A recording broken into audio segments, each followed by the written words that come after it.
Shalom Bapak Ibu Saudara dikasih Tuhan, saya berharap kita semua dalam keadaan sehat dan yang paling penting adalah hati yang penuh dengan sukacita.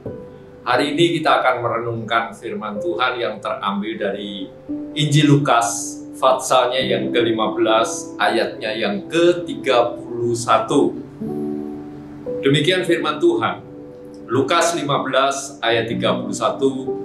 Kata ayahnya kepadanya, "Anakku, engkau selalu bersama-sama dengan aku dan segala kepunyaanku adalah kepunyaanmu."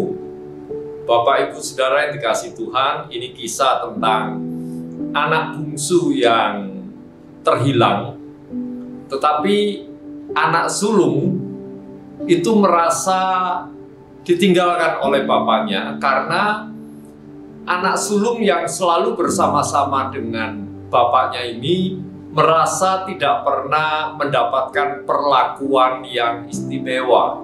Sedangkan anak bungsu yang hilang ketika dia kembali, bapaknya membuat pesta yang besar-besaran karena merasa bapaknya ini sudah menemukan kembali anaknya yang bungsu ini kembali lagi. Nah, ini peristiwa yang demikian tanpa disadari oleh anak sulung bahwa anak sulung itu tiap hari, tiap saat itu selalu bersama dengan bapaknya, dan bahkan bapaknya sampai berkata bahwa harta milikku adalah milikmu.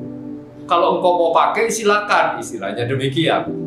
Nah, yang saya mau ambil kisah ini adalah kalau hari-hari ini kita itu melihat situasi tidak semakin membaik, keadaan bumi ini tidak semakin membaik, bahkan gempa bumi, gunung meletus, itu ada di mana-mana.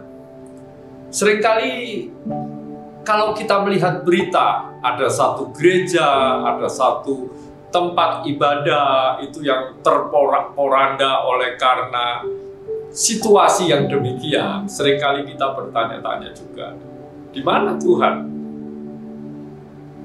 Atau kita yang rajin beribadah, kita ini seringkali juga berkata, kenapa aku sakit? Kenapa aku kok merasa ditinggalkan Tuhan? Ingat perkataan bapak dari kedua anak ini berkata bahwa apa yang menjadi milikku adalah milikku. Artinya begini, Bapak Ibu Saudara, dalam situasi keadaan apapun, tetaplah yakin bahwa Bapak itu selalu bersama-sama dengan kita.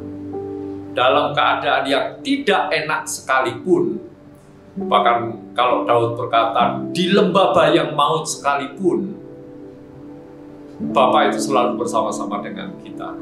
Jadi tidak perlu khawatir, tidak perlu gelisah, tidak perlu takut. Yohanes passalnya yang ke-10, ayatnya yang ke-10 berkata demikian. Pencuri datang hanya untuk mencuri dan membunuh dan membinasakan. Aku datang, kata Tuhan Yesus, supaya mereka mempunyai hidup dan mempunyainya dalam segala kelimpahan. Kita tahu bahwa di dalam pikiran kita seringkali ada mencuri damai sejahtera kita. Ada di dalam hati kita seringkali dicuri damai sejahtera kita.